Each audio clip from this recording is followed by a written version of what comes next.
Assalamu alaikum wa rahmatullahi wa barakatuh. Today we are going to take a few problems from your NEET 2022 paper.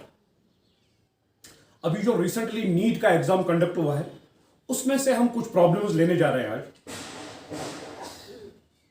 And today's lecture will bear a testimony to the fact that all the problems from the topics that we have discussed, all the problems that have been asked in NEET 2022 paper have been already discussed by us. जो भी problems, जो भी topics हमने पढ़े हैं online, जितनी भी problems उनसे पूछी गई हैं नीट 2022 में, ये मैं आज क्लियर कर दूंगा कि वो सारी प्रॉब्लम्स, एक भी प्रॉब्लम हमारे लेक्चर से बाहर नहीं आई है.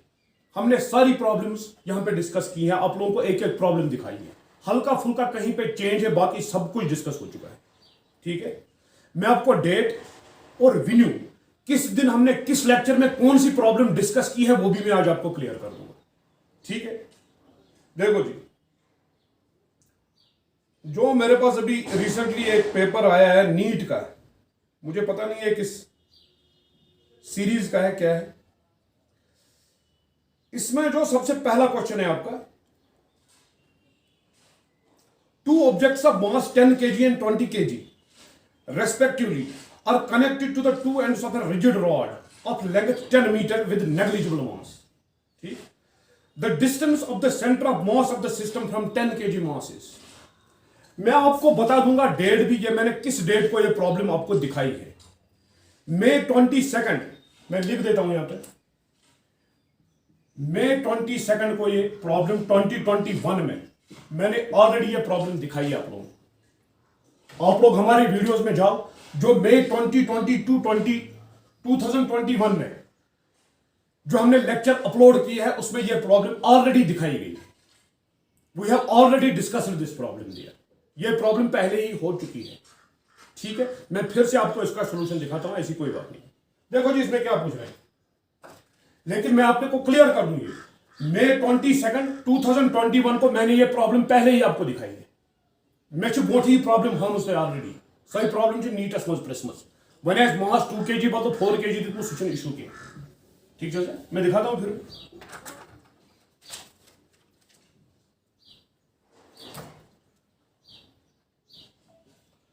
इसमें पूछा है कि 2 objects of mass 10 kg and 20 kg. दो ऑब्जेक्ट्स हैं यहां पे. सपोज दिस इज M1, इसका मास है 10 kg. रिजिड रॉड से इसके साथ एक मास M2 बांधा गया है. This is 20 kg. ठीक है, हमें क्या बोल रहे हैं, the distance of the centre of mass of the system from 10 kg मास. जो 10 kg मास है उससे सेंटर ऑफ मास कितना दूर होगा वो हमें निकालना है. बिल्कुल डेफिनेशन बेस्ड प्रॉब्लम है ये. ठीक है, कुछ नहीं करना है इसमें. मैं सपोज इसको एक्स एक्सिस मानता हूं, सपोज दिस वाई एक्सिस. ठीक है, मैं ओरिजिन यहां पे फिक्स करता हूं 0 0. जो डेफिनेशन है सेंटर ऑफ मास की, देखो जी, सेंटर ऑफ मास इसी लाइन पे एक्स एक्सिस पे ही कहीं पे होगा. ये बात तो क्लियर है, इसमें कोई प्रॉब्लम नहीं है. मैं मानता हूं suppose this is x centre of mass, suppose this is x coordinate of centre of mass. अब मुझे बताना है कि 10 kg मास है, कितना दूर होगा. मैंने आपको पहले ही बोला कि ये प्रॉब्लम डिस्कस हो चुकी है पहले. ठीक है, आप वो वाला लेक्चर भी चेक करो. डाटा हो सकता है उधर उधर हो, 2 kg, 10 kg के बदले 2 kg, उसके बदले 4 kg, ऐसा कुछ दे रखा होगा. बाकी प्रॉब्लम डिस्कस हो चुकी है पहले. ठीक है जी, सो 10 kg है, 20 kg है. मैं सपोज इनके बीच में जो डिस्टेंस है, जो दूरी है इन मासेस के बीच में, वो भी हमारे पास दे रखी है. सपोज कितना दे रखा है, the length of the rod, suppose मैं इसको d मानता हूं, d इज 10 मीटर.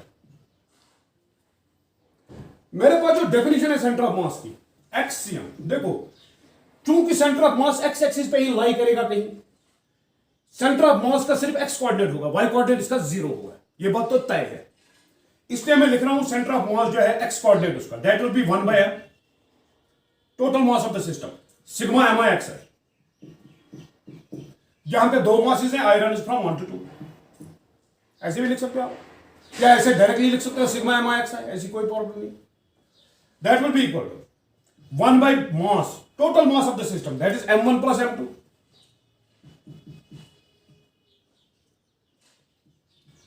इंटू में लिख देता हूं इसके बदले m1 इंटू इसका एक्स कोऑर्डिनेट कितना है जी 0 प्लस m2 इसका एक्स कोऑर्डिनेट कितना है 10 metres clear that is equal to 1 by m1 plus m2 that is 10 plus 20 that is 30 into m1 into 0 that is 0 m2 into 10 m2 के बदले कितना है 20 20 into 10 that is 200 so it is simply equal to 200 by 30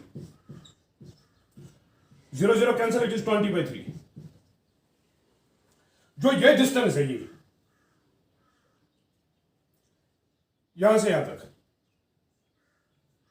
this distance is 20 by 3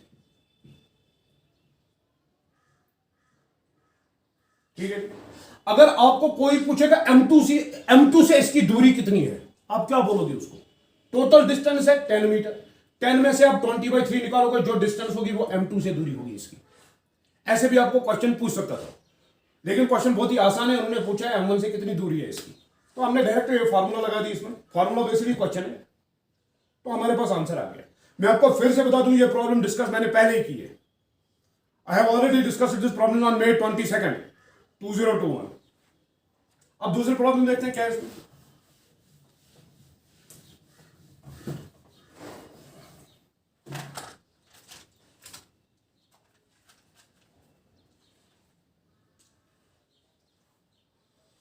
जो दूसरा question उन्होंने पूछा है the ratio of distances travelled by freely falling body in the first second third and fourth second is कुछ ratios दे रखे हैं suppose this is freely falling body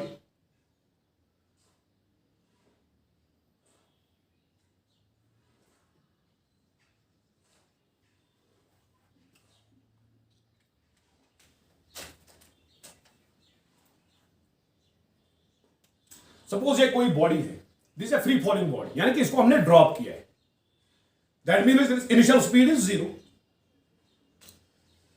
हमें बताना है फर्स्ट सेकंड थर्ड सेकंड और फोर्थ सेकंड में जो इसने डिस्टेंसेस ट्रैवल की हैं उनका रेशियो हमको बताना है बिल्कुल फार्मूला बेस्ड क्वेश्चन है मैं इसमें 2-3 मेथड आपको दिखाऊंगा suppose this is some body 1 second के बाद सपोज ये बॉडी सपोज मैंने ओ से ड्रॉप की है सपोज 1 सेकंड के बाद ये इस पॉइंट पे पहुंच गई 2 सेकंड के बाद पॉइंट बी पे पहुंच गई 3 सेकंड के बाद ये पॉइंट सी पे पहुंच गई और 4 सेकंड के बाद ये पॉइंट डी पे पहुंच गई फर्स्ट सेकंड में इसने ये डिस्टेंस ट्रैवल किया सेकंड में इसने ये डिस्टेंस ट्रैवल किया थर्ड में ये किया और फोर्थ में ये डिस्टेंस ट्रैवल किया इसने फोर्थ ठीक है मुझे इन्हीं डिस्टेंसेस का रेशियो बताना है रेशियो कितना होगा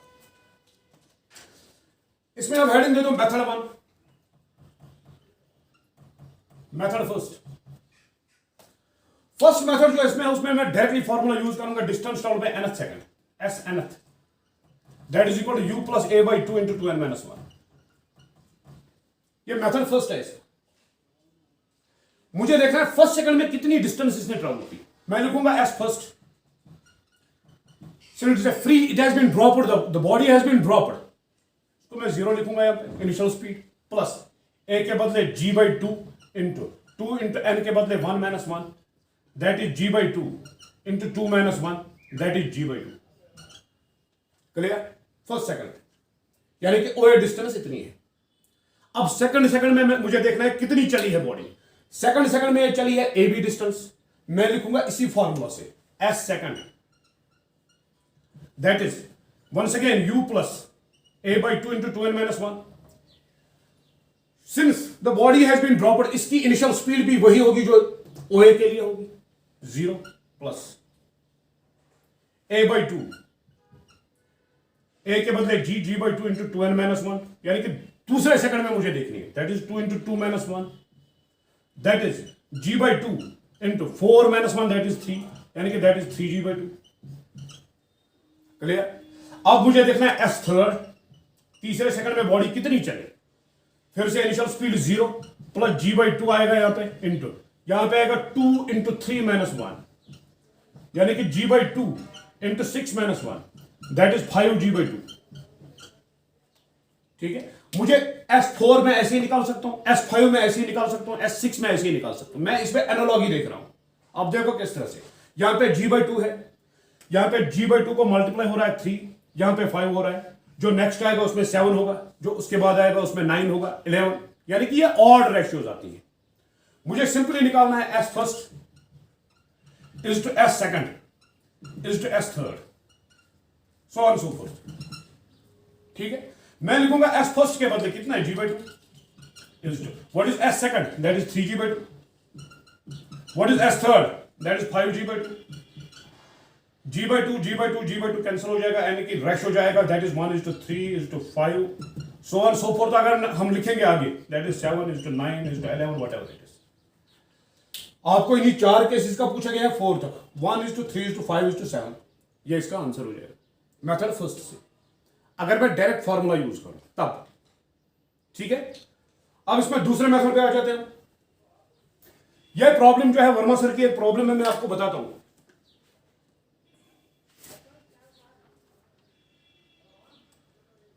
प्रॉब्लम नंबर 26 जो है वर्मा सर की बुक में से, अब उसको एक बार देख लो। मैंने वो प्रॉब्लम भी आपको दिखाई है, अब हमारे काइनेमेटिक्स से सॉल्यूशंस देखो, वो प्रॉब्लम भी डिस्कस हो चुकी है ऑलरेडी। ठीक है, तो उसी का इजियर वर्जन है, ज्यादा मुश्किल काम नहीं है। तो ये इसका मेथड फर्स्ट था। अब इसमें मेथड सेकंड पे आ जाते हैं।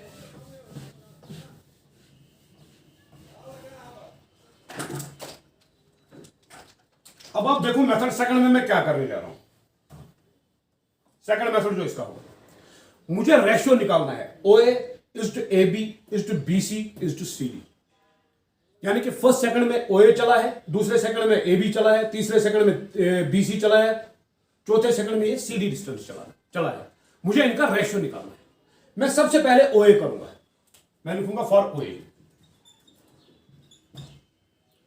OA के लिए initial speed that is 0, time is equal to 1 second, क्योंकि फर्स्ट सेकंड में मैं देख रहा हूं। Acceleration that is acceleration due to gravity that is g। Clear, मैं सीधे लिखूंगा OA is equal to S1, यानी कि S first that is equal to ut plus 1/2 AT square. u तो 0 है, ut वाली टर्म वैनिश हो जाएगी, दैट इज 1/2। g के बदले g ही लिखूंगा मैं, और t के बदले 1 का square, that is simply g/2, यानी कि जो OA डिस्टेंस है दैट इज g/2। अब मुझे AB डिस्टेंस निकालनी है, कैसे निकालूं? AB डिस्टेंस निकालने के लिए मुझे सबसे पहले ये यहां पे स्पीड 0 थी, यहां पे वेलोसिटी 0 थी। AB डिस्टेंस अगर मुझे निकालनी है तो मुझे A पे वेलोसिटी का पता होना बहुत जरूरी है। जब मुझे इनिशियल वेलोसिटी यानी कि वेलोसिटी एट A पता होगी, ठीक है, तभी मैं इसको निकाल सकता हूं इस डिस्टेंस को, क्योंकि मेरे पास खाली टाइम दे रखा है इसमें। इनिशियल स्पीड भी मुझे पता नहीं है, एक्सेलरेशन भी पता है मुझे, acceleration is acceleration due to gravity g। यानी कि अगर मुझे A की स्पीड, जो स्पीड पार्टिकल की A पे थी, अगर वो मुझे पता चल जाएगी तो मैं AB डिस्टेंस निकाल सकता हूं। उसके लिए मैं क्या करूंगा, मैं OA डिस्टेंस कंसीडर करूंगा। मैं लिखूंगा फॉर OA। OA के लिए मैं इक्वेशन यूज करूंगा V is equal to U plus AT। क्लियर, V is equal to U plus AT। मैं लिखूंगा velocity at A is equal to velocity at point O plus G into T। Clear, clear है। मैं लिखूंगा velocity at A, what is that, वो मुझे पता ही नहीं है, is equal to what is velocity at O, that is 0 plus what is G को मैं ऐसे लिखूंगा, टाइम 1 सेकंड लगा है O से A तक। जो इस 1 सेकंड में बॉडी ने स्पीड गेन की होगी वही स्पीड होगी A पे, so I am writing it as G, simply G। लेकिन अब यहां पे कंफ्यूजन मत करना कि डायमेंशनल कंसिस्टेंसी, यहां पे वेलोसिटी है, यहां पे एक्सेलरेशन कैसे आ गई। बेसिकली इस एक्सेलरेशन को टाइम के साथ मल्टीप्लाई किया है हमने, और जब टाइम और एक्सेलरेशन को हम मल्टीप्लाई करेंगे तो डायमेंशनली ये वेलोसिटी के बराबर ही आएगा, यानी कि this will be g metre per second suppose. यानी कि A पे वेलोसिटी मिल गई। अब मुझे निकालना क्या है, AB डिस्टेंस। मैं निकालूंगा AB distance that is equal ut plus 1/2 AT square. U के बदले में लिखूंगा VA इंटू T। टाइम यहां से यहां तक भी 1 सेकंड ही लगा है, क्योंकि मुझे सेकंड में देखना है, into 1 plus half G acceleration के बदले, T के बदले 1 का square. What is velocity at A, that is G plus 1/2 G, यानी कि that is equal to 3/2 G। यानी कि जो AB डिस्टेंस मुझे मिल गई that is 3/2 G। Clear, is it clear और नॉट? अब मुझे निकालनी है BC डिस्टेंस, यानी कि मुझे B पे वेलोसिटी पता होनी चाहिए, तभी BC निकलेगा। वो भी निकालता हूं। देखो जी, मैं लिखूंगा मुझे B की velocity of the particle at point B पता होनी चाहिए। मैं ऐसे लिखूंगा velocity of particle at point B, that is velocity of particle at point O plus v is equal to u plus at plus acceleration के बदले g, time इसमें लगा है मुझे यहां से यहां तक 1 सेकंड, यहां से यहां तक 1 सेकंड, यानी कि 2 लिख सकता हूं मैं, 2 लिखूंगा, लिखना ही पड़ेगा, that is equal to 2g, यानी कि जो वेलोसिटी पार्टिकल की पॉइंट बी पे आ गई दैट इज 2g। अब मैं आराम से BC डिस्टेंस निकाल सकता हूं, देखो कैसे, BC is equal to s third, जो तीसरे सेकंड में पार्टिकल चला है, that is equal to ut plus 1/2 at square, that is equal to what is u के बदले क्या है, velocity at point b into t plus half gt square, BC distance या s थर्ड में direct लिख रहा हूं, that will be equal, what is vb, velocity at point b, that is 2g। B से C तक ये third second की motion है, इसमें टाइम फिर 1 प्लस 1/2 g इंटू 1 का square, that is equal to 2g plus g/2, that is 5g/2, यानी कि जो BC डिस्टेंस है दैट इज 5g/2। इसी तरह ये आएगा, ये 1 है, 1g/2, 3g/2, 5g/2, ये आएगा 7g/2, ठीक है। तो इन्हीं डिस्टेंसेस का रेशियो मुझे निकालना है, मैं सीधे लिखूंगा s first is to s second is to s third is to s fourth, that will be equal OA is to AB is to BC is to CD। First second में OA वही लिखा मैंने, second second में AB वही लिखा मैंने, third second में BC वही लिखा मैंने, चौथे सेकंड में CD वही लिखा मैंने, that will be equal what is OA, that is g/2 is to what is AB, that is 3g/2 या 3g/2 is to what is BC, that is 5g/2, what is CD, that is 7g/2, g/2 यहां भी, g/2 यहां भी, g/2 यहां भी, g/2 यहां भी, यहां पे 1 है, 1 is to 3 is to 5 is to 7 will be the answer। Method 2 है इसका, दूसरा मेथड, ठीक है जी। पहले मेथड में हमने डायरेक्ट फॉर्मूला यूज की, दूसरे मेथड में से हम जो है बेसिक से अप्रोच किया हमने, हम इसमें तीसरा मेथड भी यूज कर सकते हैं, थोड़ा मैं हिंट दूंगा उसकी भी।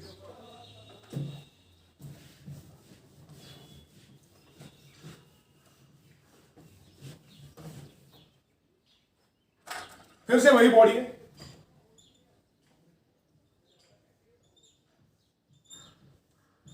फर्स्ट सेकंड में ये ए मान लो, B C और D, फर्स्ट सेकंड में AB, ये सेकंड सेकंड में, थर्ड सेकंड में, फोर्थ सेकंड में क्या है, ठीक है, वही हमें निकालना है रेशियो। इसकी इनिशियल वेलोसिटी हमें पता है, अगर हमें निकालना होगा SAB, यानी कि फर्स्ट सेकंड में कितनी चली है बॉडी, S फर्स्ट, ठीक है, मैं डायरेक्ट यूज कर सकता हूं S equal to UT plus half AT square, that will be equal, चूंकि ड्रॉप की है बॉडी तो it is 0 plus 1/2 g into 1 का स्क्वायर, दैट इज g/2। ये मेथड थर्ड है इसका, ठीक है। अब मुझे निकालना क्या है, BC डिस्टेंस मुझे निकालना है। मैं भी इस केस में देखूंगा S2 2 सेकंड में बॉडी कितनी चली है, 2 सेकंड में बॉडी चली है AC, मैं लिखूंगा S सेकंड, दूसरे सेकंड में कितनी चली है बॉडी, वो चली है BC के बदले में लिख सकता हूं AC minus AB, AC minus AB, clear.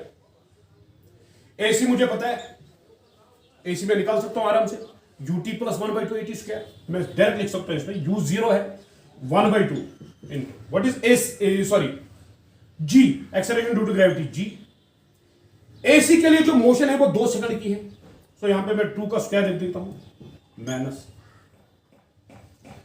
AB के बदले अभी निकाला मैंने, दैट इज 1/2 G इंटू 1 का स्क्वायर, क्योंकि टाइम तो 1 ही सेकंड लगा है AB के लिए, इसके लिए 2 सेकंड लगे हैं, मैं इस तरह से लिखता हूं इसको, it is 4g/2 minus g/2, that is 3g/2, यानी कि इस तरह से मुझे BC डिस्टेंस जो है वो 3g/2 के बराबर आ गई, पहली वाली डिस्टेंस मुझे g/2 के बराबर आ गई, रेशियो फिर आएगा वही 1:3, क्योंकि g/2 कैंसिल हो जाएगा। इसी तरह से आप देखो 3 सेकंड में कितनी चली है बॉडी, ठीक है, यहां तक, फिर देखो 2 सेकंड तक कितनी चली है उसको माइनस कर दो, हमारे पास CD डिस्टेंस आएगा, CD will be equal to AD minus AC, AC तो भी निकाला हमने, ठीक है। सो इस तरह से भी आप चल सकते हो इस प्रॉब्लम में, ये कोई ज्यादा इसमें कुछ मसला नहीं है। Of course this problem is a 9th standard problem, या 9th वालों के बच्चे, 9th के जो बच्चे उनके लिए प्रॉब्लम है, वो भी इसको सॉल्व कर सकते हैं आराम से using these equations. S is equal to UT plus 1/2 AT square, बाकी रेस्ट उसी की एप्लीकेशन है, ठीक है जी।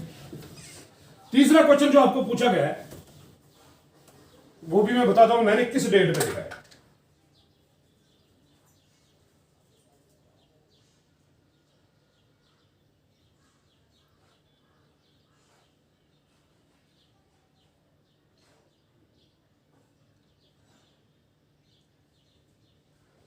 जो हमारा तीसरा क्वेश्चन है,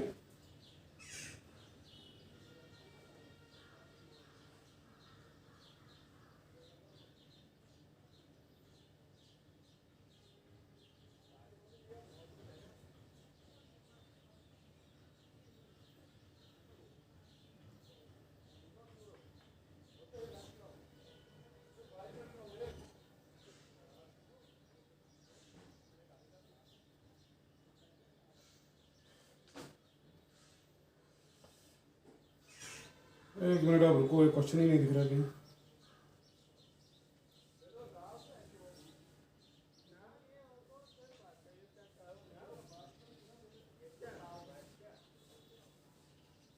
लाइट पे रे ऑप्टिक्स पे क्वेश्चन आया है, light ray follows on a glass surface of refractive index √3 at an angle of 60 degree.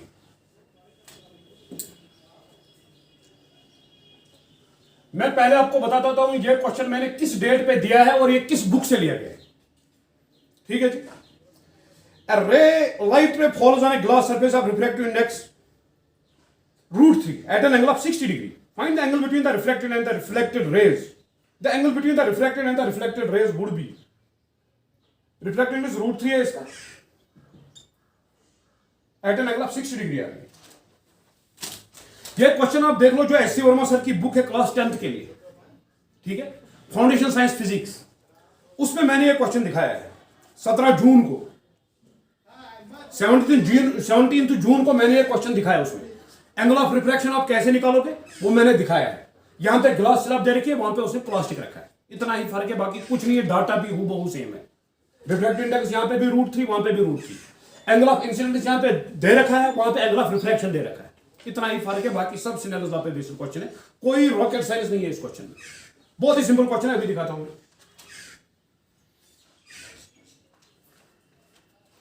मैं ये कह रहा हूं कि ये क्वेश्चन मैंने ऑलरेडी दिखाया आप लोगों को। A ray of light falls on glass surface of refractive index √3 at an angle of 60 degrees. Suppose this is a normal. इस तरह से अभी दिस एंगल 60 डिग्री, रिफ्रैक्ट होकर यहां से चली गई। सबसे पहले हमें ये एंगल ऑफ रिफ्रैक्शन निकालना चाहिए मेरे ख्याल से, ठीक है। तो मैं लिखूंगा mu incident, Snell's law, sine of angle of incidence is equal to mu refracted sine of angle of refraction. Mu I air से आ रही है, that is 1 into sine of angle of incidence, that is sine 60 is equal what is mu refracted, that is √3, glass का दे रखा है, into sine are पता ही नहीं है। जो वर्मा सर की बुक है वहां पे आर दिया है, आई निकालना है, इतना ही फर्क है। 17 जून की जो मेरी वीडियो अपलोड हुई है यूट्यूब पे और फेसबुक पे, उसको आप देखो, ये क्वेश्चन ऑलरेडी सॉल्व किया मैंने, ठीक है जी। साइन 6 के बदले √3/2 इज इक्वल यहां पे √3 into sine R, √3 cancel, sine R is equal to 1/2। और जो है ये 10th क्लास की प्रॉब्लम है, that is equal to 30 degree, यानी कि यह एंगल जो हमारे पास आ गया 30 डिग्री है। अब हमें रिफ्लेक्टेड और रिफ्रैक्टेड रे के बीच में एंगल निकालना है। अगर ये रे इंसिडेंट ऐसे आ गई, अगर सपोज इसका कोई पोर्शन रिफ्लेक्ट हो गया, वो भी 60 पे रिफ्लेक्ट होगा इस तरह से, तो this angle will also be 60 degree. ये एंगल जो है ये 30 डिग्री हो जाएगा, ये 30 है, ये वाला एंगल 60 हो जाएगा, तो हमें ये एंगल निकालना है। This angle will be simply 60 plus 30, that will B 90 degree will be this answer. मैं ये क्वेश्चन दिखाता ही नहीं क्योंकि मैंने ऑलरेडी दिखाया है।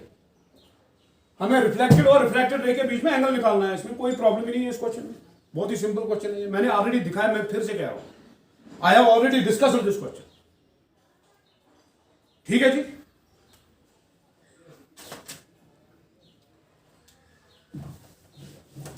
अब और एक क्वेश्चन जो पूछा गया है वो न्यूटन लॉ से शायद है, हल्का फुल्का शायद फ्रिक्शन का टाइप दे दिया उन्होंने। हाँ जी। An electric lift with maximum load of 2000 kg, lift plus passengers is moving up with constant speed of 1.5 meter per second. The frictional force opposing the motion is 3000 Newton. The minimum power delivered by the motor to the lift in watts is. बहुत ही simple question है। ये question भी मैंने दिखाया है, मैं date बता रहा हूं आपको। मोटर वाली प्रॉब्लम जो है May 24 को ये क्वेश्चन डिस्कस हो चुका है। May 24 2021 this question has already been discussed. ये क्वेश्चन पहले ही हो चुका है, फिर से दिखा रहा हूं मैं इसको।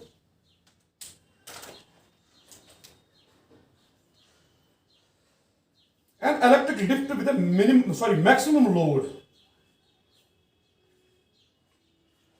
एक सेकंड, कुछ गड़बड़ हो गया।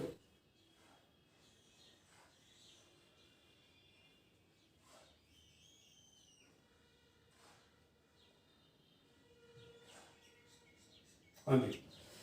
An electric lift with maximum load 2000 kg, lift plus passengers। ये एलिवेटर है, छोड़ो इसको। लिफ्ट यानी कि एलिवेटर और जो पैसेंजर्स हैं इसमें, उनका जो वेट शायद दे रखा है, लोड है 2000 kg। 2000 kg इसका मास है। Is moving up with constant speed 1.5 metre per second. ऊपर जा रहा है with speed of 1.5 metre per second. The frictional force opposing the motion is 3000 newton. अगर मोशन ऊपर की तरफ है तो इस केस में फ्रिक्शन इसको नीचे की तरफ लगेगा। ठीक है, कितना? 3000 newton. The minimum power delivered by the motor to the lift in watts is. Motor ने कितना पावर दिया है लिफ्ट को, वो हमें कैलकुलेट करना है। मैंने आपको पहले ही बोला है, May 24 2021 को यह प्रॉब्लम डिस्कस हो चुकी है पहले। We have already discussed this problem। इसी तरह की बिल्कुल हुबहू इसका टफर वर्जन हमने दिखाया है। इसको भी दिखा देते हैं, कोई इशू नहीं है। न्यूटन लॉ में मैंने सबसे पहले बोला फ्री बॉडी डायग्राम। चूंकि ऊपर की तरफ बॉडी जा रही है, कोई ना कोई फोर्स तो इस पे मोटर लगा ही लेगा, दैट इज सपोज F। जो नीचे की तरफ फोर्स लग रहा है दैट इज mg, और मोशन अपवर्ड्स है, जो फ्रिक्शनल फोर्स है वो भी नीचे ही लगेगा। ठीक है। नेट फोर्स, बिकॉज चाहे आप इनर्शियल फ्रेम से देखो इसको या नॉन इनर्शियल फ्रेम से देखो, ठीक है, इनर्शियल से देखो नॉन इनर्शियल से देखो, कोई फर्क नहीं पड़ेगा इसमें, because lift is the frame is unaccelerated. चूंकि ये कांस्टेंट स्पीड से ऊपर जा रहा है, कांस्टेंट वेलोसिटी से ऊपर जा रहा है, what does that mean? Net force acting on this particle must be equal to 0। What does that mean? That is F minus mg minus F, that should be equal to 0। ये मैं non inertial frame से देख रहा हूं। जो passenger है अंदर जो बैठा है उसको ये लगेगा, क्योंकि वो सीडो फोर्स तो लेगा नहीं, कुछ फोर्स हमें पता नहीं है जो अपवर्ड डायरेक्शन में, that is equal, what is mass? That is 2000 kg into acceleration due to gravity, that is 10 minus frictional force, वो दे रखा है 3000। ये भी यहां प्लस बन जाएगा, जब इस साइड आएंगे दोनों प्लस बन जाएंगे, that will be equal to 20,000 plus 3000, यानी कि 23,000 न्यूटन। ये नॉन इनर्शियल फ्रेम से है, नॉन इनर्शियल फ्रेम। जो अंदर बैठा है आदमी उसको ये लगेगा, वो ये फोर्सेस देखेगा। जब वो इक्वेशन ऑफ मोशन लिखेगा वो फोर्स F ऊपर की तरफ लिखेगा, mg डाउन लिखेगा, फ्रिक्शनल फोर्स नीचे लिखेगा। क्योंकि सीडो फोर्स कुछ नहीं है, सीडो फोर्स वो कहीं पे लिखेगा ही नहीं, वो सारा उसको सब कुछ रेस्ट में दिखेगा, वो 0 लिखेगा। ठीक है। जो हमारे पास F है दैट इज 23,000 न्यूटन। ये फोर्स है, कौन सा फोर्स? जो लिफ्ट लगा, जो मोटर लगा रहा है lift. It is not the net force acting on the lift. What is that? This is the force that is exerted by motor on the lift. हमें पता ही है, हमें पावर का डेफिनेशन आना चाहिए। पावर जो है उसको हम लिखते हैं F dot V, force dot velocity. Force की डायरेक्शन भी ऊपर, वेलोसिटी की डायरेक्शन भी ऊपर, एंगल जीरो आ जाएगा, that is cos 0 is equal to 1, ये आएगा FV cos 0, that is equal, what is F, force कितना आ गया हमारे पास 23,000 इंटू कितना आएगा हमारे पास, स्पीड कितनी है 1.5, व्हाट इज दैट 1.5 0 0 0, 1.3 is 4.5 देखो 5, एक के बाद डेसिमल 34500, इतने वाट, इतने वाट, इतने वाट का फोर्स मोटर लगा रहा है इस पे, ठीक है जी। अब अगर इनर्शियल फ्रेम वाला देखेगा वो क्या देखेगा अब अगर यहां पे इनर्शियल फ्रेम वाला देखेगा, ग्राउंड वाला ऑब्जर्वर देखेगा, ग्राउंड वाला क्या देखेगा, what will the observer on the ground see, वो उसको क्या दिखेगा, उसको तीन फोर्सेस दिखेंगे, वो बोलेगा F ऊपर की तरफ, mg नीचे की तरफ, फ्रिक्शन भी नीचे की तरफ, वो सीधे लिखेगा F is equal to mg plus F, directly लिख देगा वो, ठीक है, क्योंकि एक्सेलरेशन जो ऊपर की तरफ है दैट इज 0, ठीक है, बात खत्म। या इस तरह लिखेगा वो F minus mg minus F that is equal to m into 0, that is 0, ठीक है। तो इसका सॉल्यूशन था इनर्शियल और non inertial frames.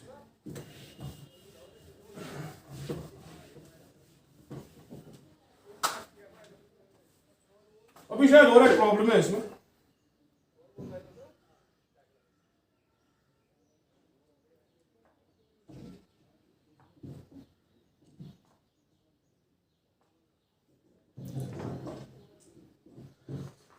Ball is projected at an angle of 10 metre per second, ये क्वेश्चन नंबर 50 है। मैं मुझे लगता है ये एनसीईआरटी की, मैं एक सेकंड देखता हूं एनसीईआरटी से इसको।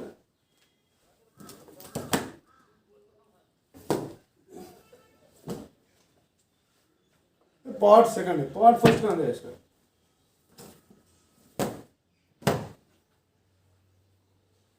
ये एनसीईआरटी की प्रॉब्लम है, मुझे ये एनसीईआरटी में ये प्रॉब्लम है, मैंने दिखाई है ये प्रॉब्लम, इसमें मेरी नजर ही नहीं गई, मैं इसको बता देता कहां से लिए ये प्रॉब्लम। एक सेकंड फिर से रुको, मैं देखता हूं एनसीईआरटी कहीं पे मिलेगी।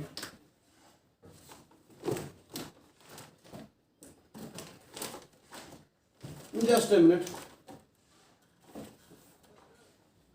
हाँ ये एनसीईआरटी की प्रॉब्लम है, मैं देखता हूं इसको एक बार। मोशन में प्लेन चैप्टर की प्रॉब्लम है ये।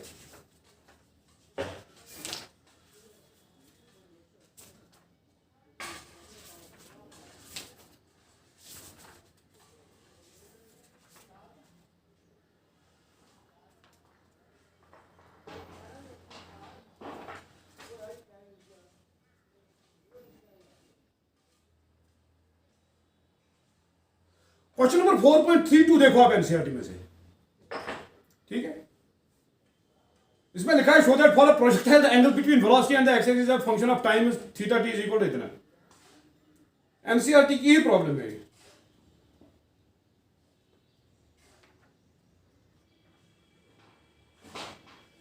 इसमें हमें निकालना है वेलोसिटी एट हाईएस्ट पॉइंट, वही दिखाना है हमें। एनसीईआरटी की नहीं तो ऐसी में से मिलेगी मिलेगी।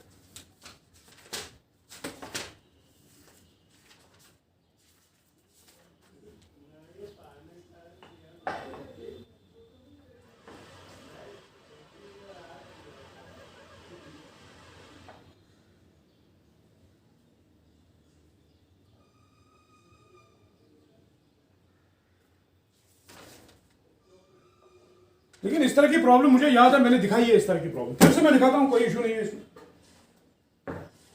A ball is projected with a velocity 10 metre per second.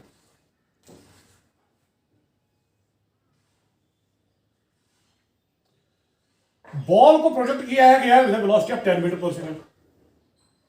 ये बॉल है at an angle of 60 degree, this angle is 60 degree.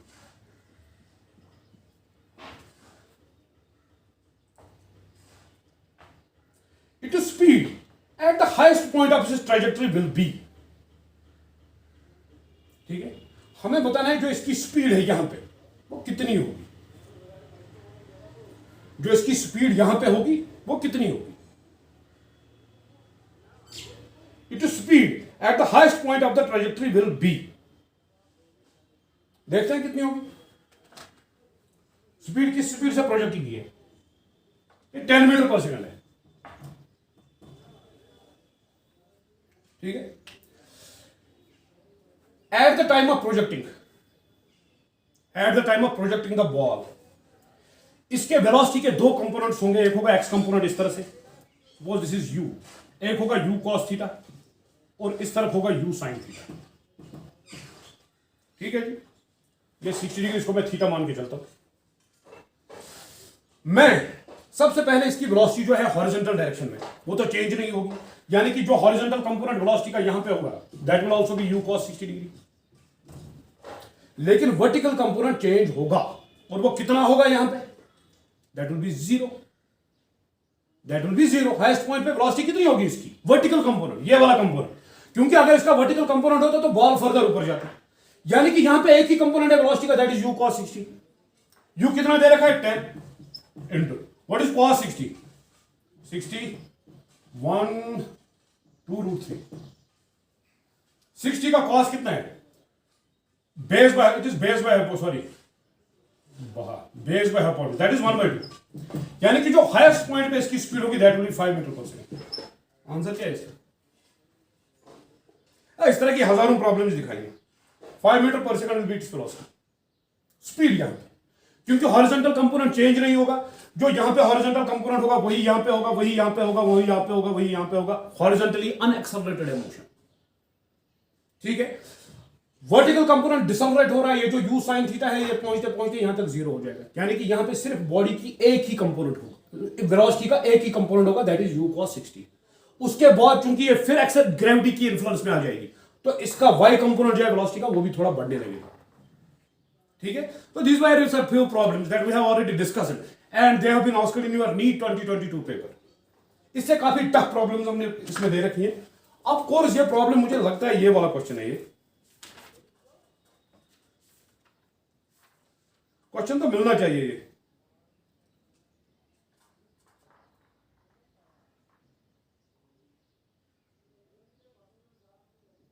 Direct नहीं है लेकिन इससे हार्ड क्वेश्चन है, यहां पे इतना सिंपल नहीं पूछा है लेकिन है, क्वेश्चन है, इसमें क्वेश्चन है। तो ये 5-6 प्रॉब्लम्स थी जो हमने ऑलरेडी डिस्कस की हैं और नीट में पूछी गई। आप लोग इसको देखो फिर से एक बार, आपने देखो थोड़ा सोल्यूशन में भी हमने डिफरेंस लाने की कोशिश की है, although solutions are available now, फिर भी हमने कोशिश की है। हमारा मकसद मेन यही था कि आपको बता दें कि जो प्रॉब्लम्स आती है वो हम पहले डिस्कस करते हैं। हमारे लेक्चर से बाहर कुछ भी नहीं पूछा जाएगा नीट में, थोड़ा हल्का फुल्का उधर इधर चेंज करके पूछा जाएगा, ठीक है। तो thank you for watching, God bless you.